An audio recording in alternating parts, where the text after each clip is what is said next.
I am honored to introduce our keynote speaker today, Senator Hickenlooper. Senator Hickenlooper was originally the mayor of Denver from 2003 to 2011, and then the governor of Colorado from 2011 to 2019. Since 2021, he has now served the state of Colorado in the Senate on the Committee on Commerce, Science, and Transportation, where he's the chairman of the subcommittee on on consumer protection, product safety, and data security, as well as serving on the subcommittee on communications, media, and broadcast. In keeping with the trend of mentioning Taylor Swift in the recent deepfake issue, he also wrote a letter to the CEOs of X and Meta on the deepfake issue. Please welcome Senator Hickenlooper.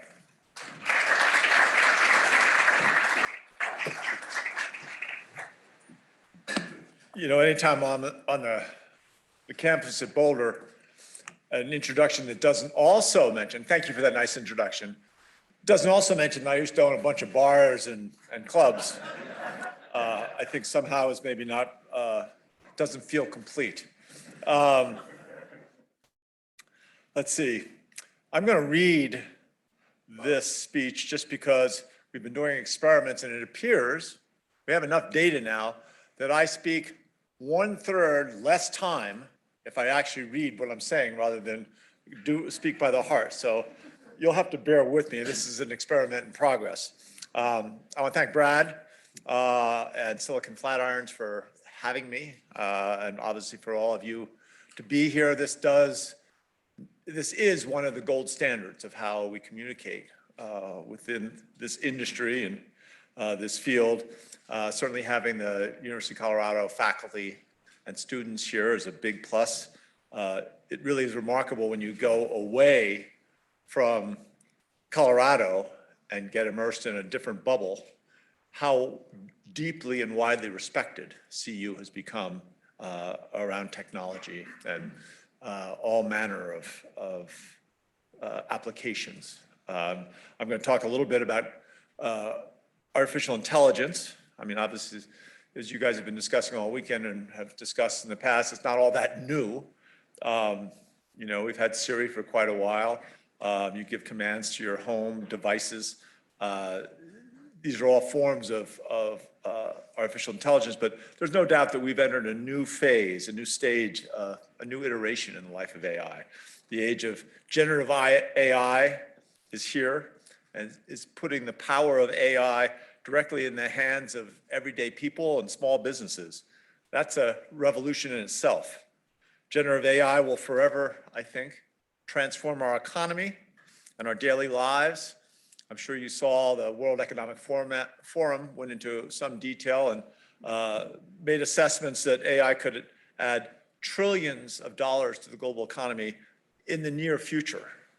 It's not a given that AI will benefit everyone. Our workforce, as one example, could be enhanced significantly. A Stanford University study shows that generative AI holds the potential to increase worker productivity by more than 35% in near time. By that, I think they're talking about, you know, in 5 to 10 years. Who receives compensation for that increase in value? Is that value of increase in productivity really just reserved for owners and investors, or is it shared with workers? Are there ways we can make sure that the workers share in the benefits of that productivity improvement, where by letting the workers share in that, we really strengthen the country and the benefits are shared more broadly. That's certainly not going to happen on its own. If we're not careful and don't steer AI in the right way, it could actually end up displacing huge numbers of workers without taking into consideration what they will do next. That's one instance of thousands of decisions that are being made today that are going to have consequences for generations. We're at a historic inflection point with AI in society, and we need to be asking certain questions. Do we want to live in a world where generative AI potentially displaces thousands of workers? Do we want our human creativity undercut by a large language model? What rights should people have if they are harmed by a company's generative AI system? These should be answered by each one of us and Congress, elected by the American people, and on occasion, productive, should pass laws that carry out these decisions, not the for-profit AI companies solely, and not the for-profit AI companies themselves. Look at social media companies today. We've largely let them regulate themselves. Sure, Congress has reacted here and there when the platforms have been especially egregious, but otherwise they've been pretty much left to their own devices. Families have suffered with loved ones killed by terrorists who are radicalized by endless YouTube recommendations.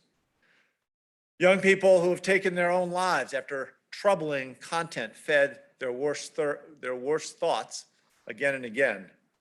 Children, sometimes young children, exploited sexually on these platforms. And all the while, bills have been introduced in Congress and languished while the algorithms churn on, reshaping our reality. The biggest question we should be asking ourselves today is if we want to recreate the social media self-policing tragedy with AI, and whether these AI companies should be shielded from legal liabilities if they aren't doing enough to prevent the harms their systems could create. We're already seeing generative AI being used to create voice cloning, scams, targeting seniors and kids. In New Hampshire, a robocall campaign recently targeted voters with a deep fake of President Biden's voice and discouraged them from voting at all. Taylor Swift's likeness was recently used for non-consensual deepfake pornography, which quickly spread across platforms like Twitter and was up and running for many hours before it was taken down. We need America to be a global leader in AI for the sake of our economy, our quality of life, and indeed our national security. But we have to balance AI innovation with preserving consumer privacy and limiting potential harms. That's why we need a new framework to regulate AI, one that for now we're calling Trust But Verify, a path to AI's promise. Now, trust but verify is a cliche, but this is real stuff. The framework has 3 areas AI regulation should focus on in the immediate term, the highest priorities. 1, transparency and literacy. 2, data privacy. And 3, international coalitions. Addressing these 3 areas will ensure AI systems are more transparent about the data their models are trained on, how risks such as bias are mitigated, and how they keep our personal data secure. Now, first, transparency and literacy. Transparency is key. We've seen social media companies leverage our data in ways we never imagined and certainly never consented to. And we've seen the harm that comes from that opacity, that the murky lack of transparency. Consumers need to know if they are seeing AI-generated images in the news, or if an AI system is making hiring decisions about them.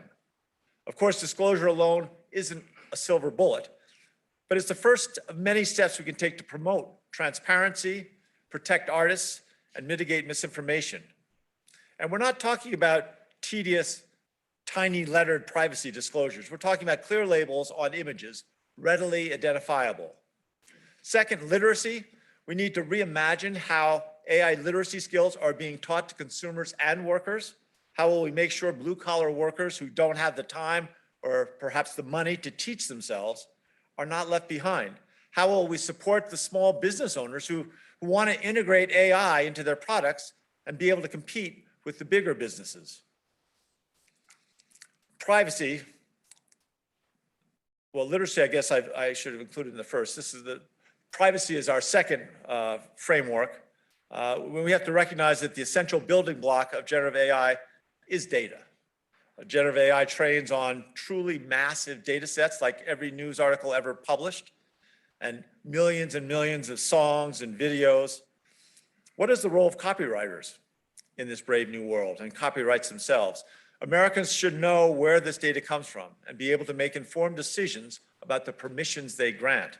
We're talking about real consent on how our data is used to create a product, not just quick pop-up windows. More importantly, consumers should decide how much an AI system knows about their own personal information and likeness. Part of a solution to this has to be a comprehensive data privacy law that will minimize the amount of unnecessary personal data collected and sold by private companies. A national privacy law would make the FTC, the Federal Trade Commission, and states' attorneys general across the country really function like the cops on the beat, working on behalf of consumers. Companies developing AI systems, from OpenAI to Google, Anthropic, they have ample opportunity to protect people's privacy when they train, test, and release their models. It's also good business for them.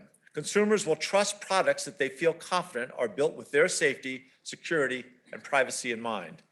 So Congress needs to fulfill our longstanding promise to pass comprehensive federal policy legislation that protects consumers and spurs innovation hand in hand with global developers, which brings us to our third framework, international coalitions. We live in a global age, and AI will never be contained at national borders. The U.S. should be the leader in developing international norms, agreements, and technical standards for AI so we can ensure they're made with democratic values and individual freedom in mind. Global events like last year's UK Safety Summit and the G7's Hiroshima AI process will help build consensus around our shared vision for safe innovation. Here in Colorado, NIST has been the tip of the spear for AI safety in the U.S. through their AI risk management framework and the creation of an American AI Safety Institute. To continue our leadership on the global stage, it's essential that Congress provides the necessary resources to NIST as they research and align their technical standards with the international community. We can't let AI companies be the only ones who really understand what they've created and the potential harms that could result. And we can't regulate what we don't understand. It's the parallel to the old adage, you can't manage what you can't measure. A global governance framework will allow American companies, large and small, to compete internationally under a single set of strong consumer-oriented protections. Mitigating harms from bad actors also relies on consistent and strong governance. Scammers will find the product with the weakest safeguards and exploit them without caring about where it is to be built. The U.S. leads the world in innovation by encouraging free, fair, and open competition. We should bring our strategy of accountable innovation to our international partnerships. A level playing field globally will let the best ideas grow and thrive, and we can feel confident those best ideas will generally come from the United States. Even before the EU AI Act or the Biden administration executive order on AI, companies using AI have had to comply with existing laws that preserve consumer protection, civil rights, and our health and financial data privacy. Today, in the absence of U.S. laws for AI, many companies are proactively and voluntarily conducting risk assessments to test their systems to prevent bias. But we can't let an industry with so many unknowns and potential harms police itself. We need clear rules that we can rely on to prevent AI's harms. And while those exact rules are still being discussed, what we do know is that in the long term, we cannot rely on self-reporting alone from AI companies on compliance. We should build trust, but verify. We need qualified third parties to effectively audit generative AI systems and verify their claims of compliance with federal laws and regulations. How we get there starts with establishing criteria and a path to certification for third-party auditors. And let's remember, auditing practices aren't new. Financial audits, IT audits, or general performance audits have existed for years. We don't just take your word that you're paying your taxes, we audit to make sure. Some would have us audit less, some more. A clear baseline for AI auditing standards can also prevent a race to the bottom scenario where companies just hire the cheapest third-party auditors to check off requirements. The inherent risks with generative AI mean we cannot wait to have guardrails in place. If we miss this opportunity, the consequences will shape generations to come. What begins today as generative AI may one day become artificial general intelligence. A wild, unregulated AI industry is accountable to no one. Developing artificial general intelligence should scare us all into action. On Friday, the EU released the compromise text, as I mentioned before, of the Artificial Intelligence Act. They had unanimous agreement. Even the skeptics like France and Germany and Italy signed on. There's important work for all of us ahead, and it is going to take all of us, including Silicon Flatirons, to establish and maintain American supremacy in AI responsibility. Thank you. Well, terrific. Thank you for taking time as well as for laying out the trust but verify framework as a path forward. I want to talk about three aspects of it. The first of which is some of the legal dimensions of the comprehensive type of legislation that you indicated you've got in mind. And in particular, we've had discussion at this conference around Section 230, which provides immunity to platforms in terms of some of the content that gets carried there, as well as some of the broader First Amendment challenges. How do you think about possible comprehensive federal legislation in this area vis-a-vis the existing 230 framework, as well as First Amendment considerations? Well, I'm not here to pick a fight, but I think it's worth mentioning that I think 230 was created at a time when we weren't sure that the technology that was being developed could even pay for itself. And we wanted to protect it, incubate it, if you would call it that, to give it the greatest possibility of success and the greatest opportunity to do good.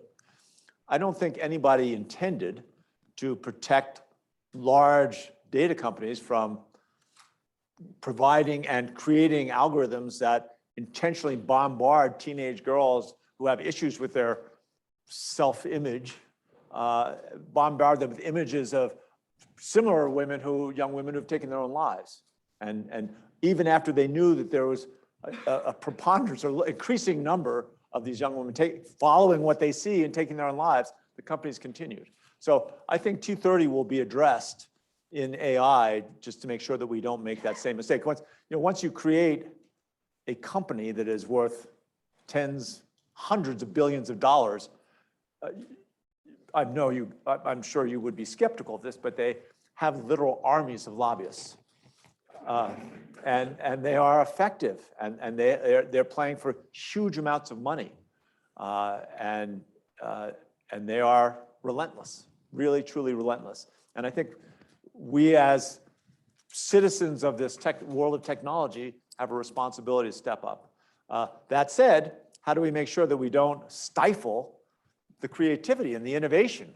And I think that's a big part of what we're trying to figure out is how do we get the maximum enthusiasm and support for our young entrepreneurs and innovators so that they feel they can have some level of protection from, innocent mistakes or things that they weren't in full understanding of themselves, and yet recognize that they've got responsibility for the consequences of what they're creating. That's a really tricky balance to strike, isn't it? So that's exactly what the lobbyists say. That's a real challenge back at me. We'll see if I can overcome that hurdle. But you were mentioning that internet policy in the formative days was in part inspired by a let's not squelch an infant industry. And here we are in 2024, and we've got large companies that are reporting $22, $23 billion profits, not an infant industry for them. But for some of the AI startups, this is an incredible opportunity, right? A real disruptive moment. And you are an entrepreneur. In the last panel, there was discussion about super progressive work going on at Ofcom, the UK regulator. And she was like 1,800 pages of regs. And it was stated that who can navigate that? Incumbent companies have enough lawyers, whereas startups, pretty tough. How do you think about that balance? Oh my God. I mean, the one thing I will tell you that I've now been in Washington for 3 years. And you know how you always feel that time goes faster as you get older? That's not true in Washington. Those are 3 of the longest years of my life. But you do recognize that regulations were created by the incumbents. In almost every field, it's the incumbents that create these oceans of regulations to protect every last living, human being on Earth. But they're really protecting incumbents. So what we're trying to get here is to create the simplest, most basic protections about the things we could clearly see are high-level risks, and say these are the high risks. These are things around facial recognition, things that we need around our healthcare information. We've got to establish these are the places where we want some risk and some regulation, but how do we do the regulation much more, with much greater simplification? That's where there's going to have to be a negotiation between Europe and Great Britain and the United States, because they, obviously in Europe, they embrace regulations. Sometimes we complain a lot about our regulations. You know, that's the other thing. I've now been to the NATO headquarters a couple times and had discussions with some of their senior regulators. They are much more accomplished in creating massive regulation than we ever will be. There's a question at the end of this, but if you'll indulge me just for a second. I worked for Senator Bob Kerrey from Nebraska in 1996. One of the great senators of all time. He was terrific to work for. And I'm sure they're still talking about this in Washington, D.C. I superintended an undefeated softball team down on the mall while working for the senator's office. But, you know, we played at the time, the Republican Senator Hagel from Nebraska, we played their team. We had beers together. It was an era in which some of the partisan acrimony that we see now, it was just different, you know, very different. As you look at comprehensive legislation and technology policy and the Trust But Verify, what hope or path, or do you have a hope or path to actually getting that done? What would that look like? Well, it would have to be bipartisan. And right now, everything's got to be bipartisan, and we should all be thinking about AI. And I'll take a detour for 2 minutes and just say, we've created a structure, we've allowed a structure that strangles democracy in terms of encouraging this bitter bipartisanship. And I would hold we've had an epidemic of state constitutions allowing gerrymandering at a level nobody ever imagined. We all know that gerrymandering has been going on. Colorado's passed legislation to end it. About 10 other states have now done that. But there are, at this point, 82% of the seats in the House of Representatives are gerrymandered, so that in 95 out of 100 times, whoever wins the primary wins the election, right? In 2022, the average number of registered voters who voted in primaries was 8%. So 8% of America, and these are generally the more extreme members of either the Republican or the Democratic Party, 8% of America is deciding who goes to the House to represent us. No wonder we're getting a bunch of kind of extremists and what we think of as kind of wacky individuals who are doing real harm to the actually kind of joyful work that real bipartisanship is. Once you admit that you don't know all the answers and you want to really hear what the other side has to say. My wife and I renovated an old row house 2 blocks from the Capitol, strictly so that, you know, once or twice a month we can have a dinner on a Saturday. We convince 3 or 4 Republican senators, 3 or 4 Democratic senators. I know a bunch of the fancy chefs around the country, certainly around Colorado, but around the country. We'll fly a fancy chef in. He'll be the catnip. And we'll get these 8 senators to sit around and talk about immigration for, 5 hours one evening, drink some good wine, eat a great meal. I mean, that's what they used to do when you're in your softball days. So we're eager and active, and there's a bunch of moderate Republicans and moderate Democrats that are ready to go on that. We have to figure out how to protect them from primaries. What happens, some guy like Bill Cassidy, wonderful moderate Republican from Louisiana, very good on technology, was a doctor, very good on healthcare, willing to take on some of the entrenched armies of lobbyists, and yet he's going to face a terrible primary when he runs again in 2026. And we're actually trying to figure out how to help him do that. I just use that as an overframing thing. There's an organization in Denver called Unite America that's working on this and raising money so that they go from state to state. First, let's have open primaries so everybody can vote, and then let's make sure that there's a majority who actually gets elected, so that in that final election, that you have an open primary, then maybe you'll have 2 or 4 people in the runoff. Then the person who gets elected generally is much more moderate because everyone's voting, and America is more moderate than what you see in the House. I come to DC periodically. I'm available for a dinner at some point. If that's You could be my expert on AI. There's other people who are deeper on that, but I appreciate that. Let's talk about one of the prongs that you mentioned, which is international collaboration of this framework. And you alluded a little bit to this. 2 dimensions of it. One is, do you envision the comprehensive federal legislation as operating in tandem at the same time as the international collaboration, or would you be inclined to have the United States take a leadership role and just go first on that? And second, with respect to the international collaboration, we've had discussion about the challenges but importance of African voices, Southeast Asian voices, and voices outside of the US and EU at the table.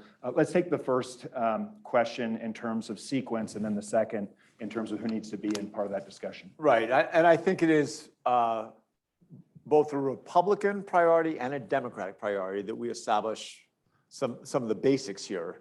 You know, the White House obviously put out an executive order that lays out some of what should be a priority. I think the Congress has had a bunch of hearings. We've had a couple of hearings, but I think we're going to go further than that fairly quickly. I don't think we're going to try and align immediately with what the European Union is doing. They're going faster, and they're not asking our opinion. I do think there's real value, as you described, making sure that we have real diversity in the inputs to what we regulate and how we think about it, and who we're trying to protect and who we're trying to encourage. And that's the only way we're going to get to that is getting a framework. You didn't mention this, but it's equally important that we have a number of states now that have their own data privacy laws, right? And so far, none of them allow lawsuits as part of that, except with the exception of California. They do have a right to action, as the lawyers would call it. But we have to make sure that what we do on a federal basis doesn't overwhelm, I refer to it in the remarks as kind of our cops on the beat. You know, all these attorneys general, they've got lawyers and they're out there looking at what's going on in their states. And that's how we got to get a regulatory framework that is that diverse and have that many eyeballs looking at, you know, how do we get this right? One more question, and we'll open it up for Q&A. You highlighted both the opportunity, but also the peril around some of the disruption around AI, that there's going to be new jobs, new opportunities, new positions created, but also a fair amount of displacement.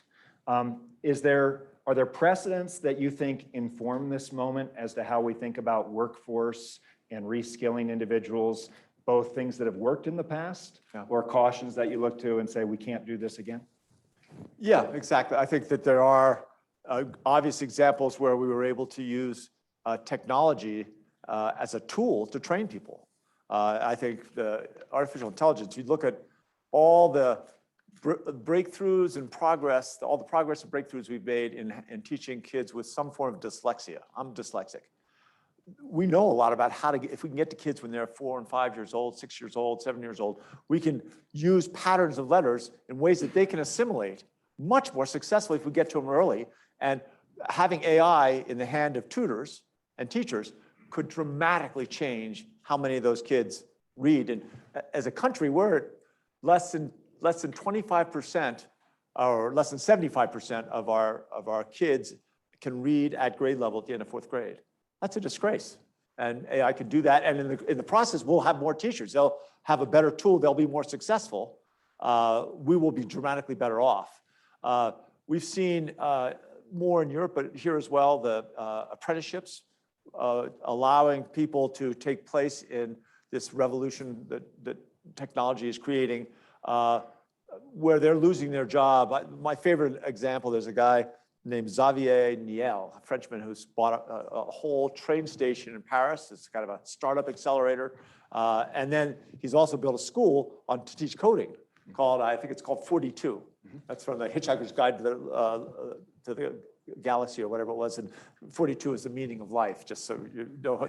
I don't want to spoil the punchline. But anyway, I went and got a tour of this place, and there were these 3 guys who worked for a trucking company in Marseille, and their job was to load giant tractor trailers to go for multiple stops. And I thought, well, that's a job that a robot will be doing pretty quick. But as they point out, there's a real skill because you have to weight. How much does each package weigh so that when you unload the truck as quickly as possible, it's always in balance at each stop. And that is a craft that they've learned over the years. At this school in coding, they had 3 of these craftspeople who were designing the loads of trucks were learning coding, not so that they could write the code, but so that they could manage the robots that were going to displace their jobs. And I think that's the kind of reality that we're facing, and we're going to face on all different kinds of levels. The trucking company was paying, I think, 1/3 of this. The French government was paying 1/3 and a half, and the individual was paying like 1/6. But they were getting out ahead of this tsunami that's going to change all this stuff. We have a tradition here called the Wiser Rule, that the first question goes to a student. So let's open it up for audience questions. This is where the speaker says that I don't want this to be the sadder but wiser role. Sorry. Do we have a question from a student? Let's go back here. Yep. Okay, so not to change the topic, but correct me if I'm wrong, but you worked on the Orbits Act. Yeah. So space debris is definitely an issue of global fractures and technology policy. Can you talk a little bit about other areas of technology that you see as particularly critical to be doing some international work? Beyond cleaning up the junk in space? Beyond AI, I guess. Oh, beyond AI. Well, Orbits, obviously, you've already mentioned that I served my first 2 years, I chaired on the Commerce Committee, I chaired the Space and Science Subcommittee.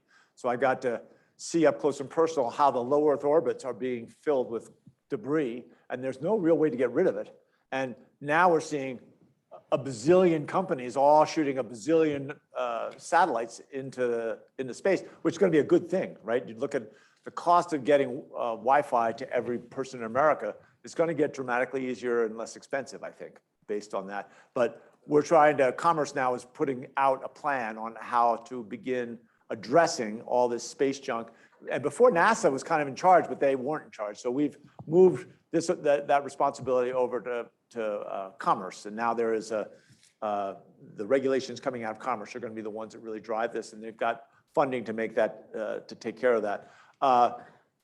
There are abundant other places, we're trying to create a national model of how apprenticeships should work. And that's another thing that's bipartisan, should be national, and yet so many states have their own bias. They have their own startup programs that have some worked, some haven't worked. But we're trying to figure out how do we get a national framework that will allow states to more aggressively do apprenticeships for everything. These aren't apprenticeships just for electricians and plumbers. These are apprenticeships to work in an insurance company, to work for a technology company, to work anywhere. But it involves letting kids when they're 17 and 18 to work a couple days in a workplace while they're still going to high school. And in many cases, they'll get the equivalent of college credit when they go forward.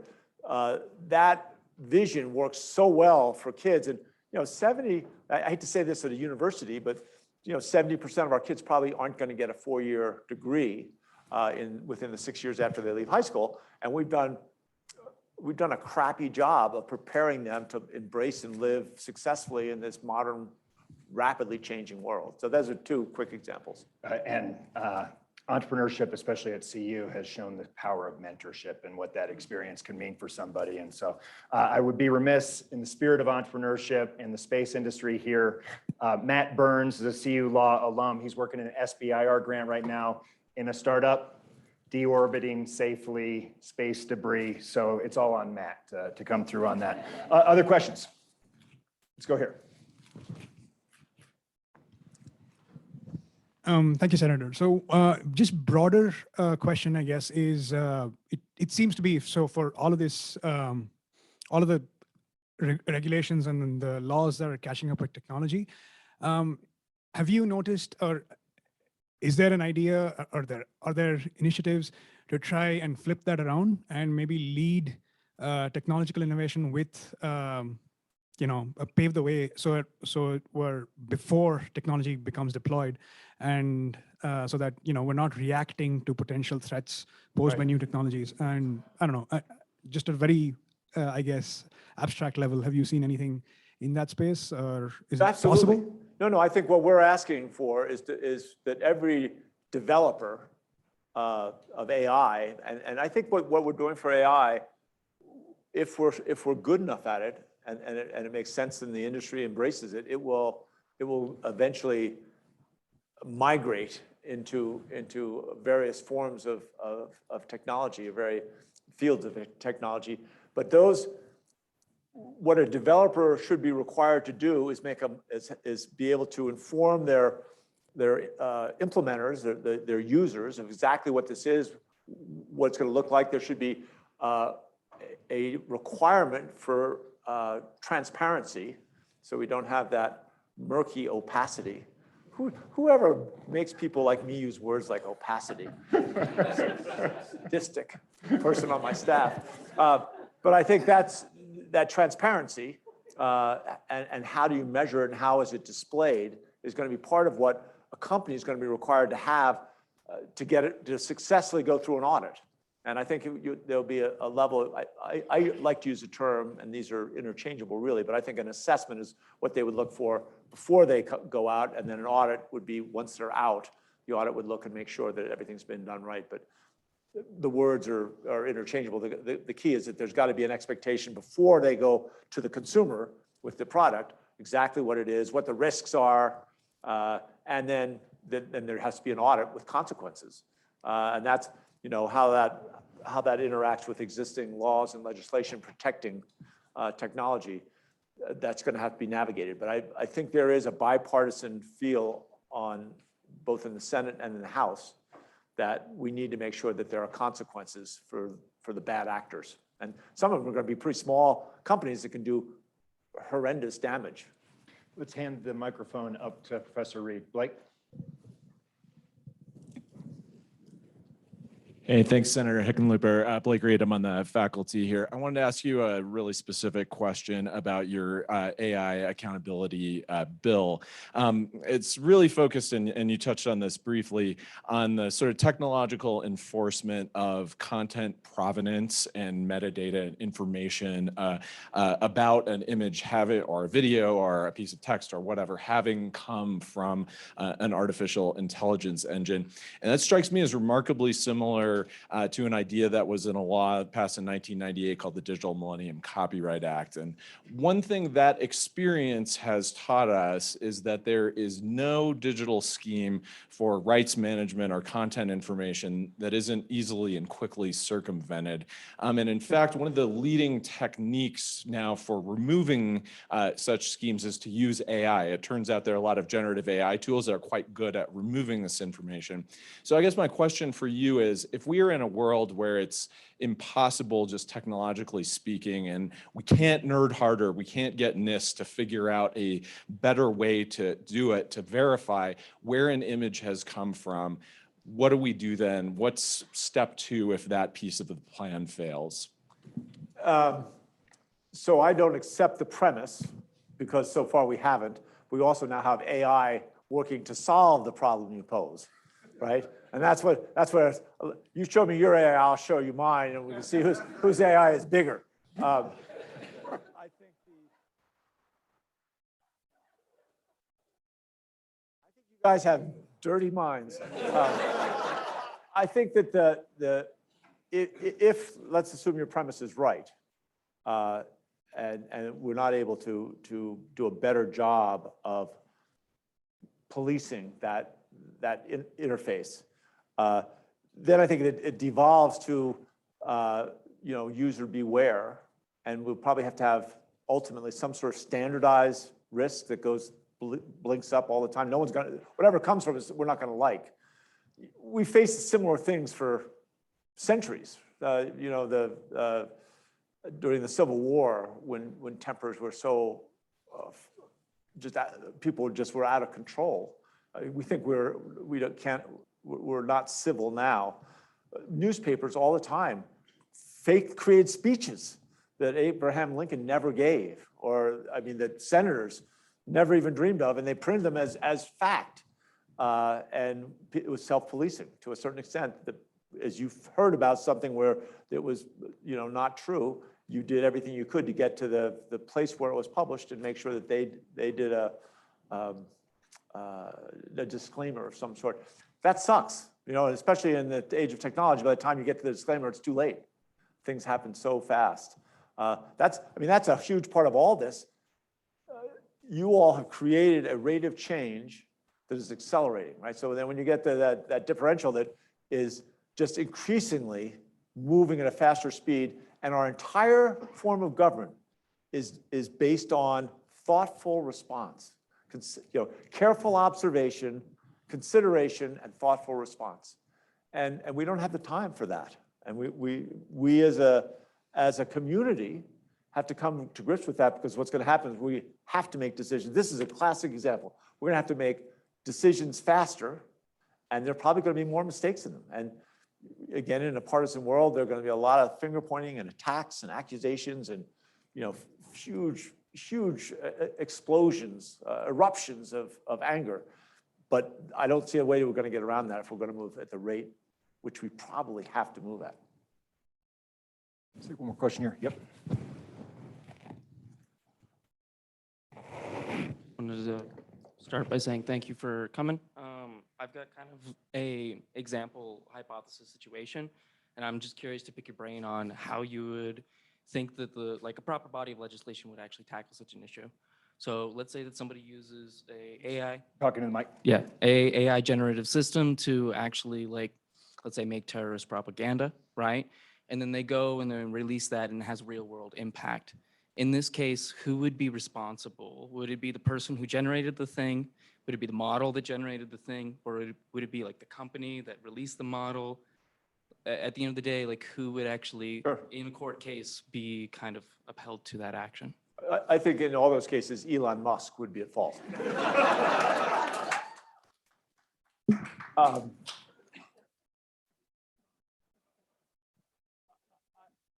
That is the impossible. You capture the entire interface there of freedom of speech and intentionality and the responsibility for the user of a tool. And again, based on the specifics of however that comes out, let's avoid the issue of jurisdiction, which is obviously central to any legal. Just for the record, I am not a lawyer.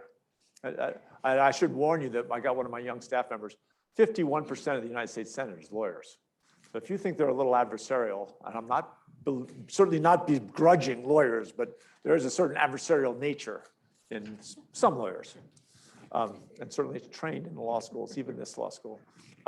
Anyway, I think that the answer to your question is all of the above, that there's going to be shared responsibility. That an AI that can be used dangerously is probably not going to be liable if the tool has, useful applications and someone's maliciously using it. But I'm not, I haven't thought through what would be the specific circumstances by which you would prosecute that kind of a case. Certainly, on international, if the North Korea comes and interrupts and sends deep fakes that are driving who knows what other country to do what horrible act. At the present time, we have world courts, but they're not set up to deal with that. Again, that's something that's going to have to move pretty quickly. With apologies, again, we're running up against time. So before we thank the senator, I want to conclude the conference by giving a couple thank yous. One more time, our Silicon Flatirons staff and team has done a fantastic job. Thanks.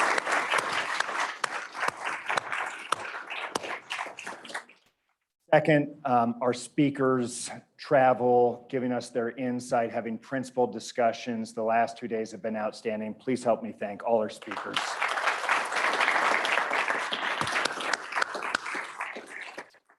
And last, I'm going to take Matt from the last panel's piece about Silicon Flatirons. That'll certainly be a sound clip we use. But he really did highlight the secret sauce, which is our community and each of you. And so I know there's a ton of things you could be doing with your time. It is so special that you choose to be here. So one final thank you is to you for coming and being part of this. So if I can interrupt.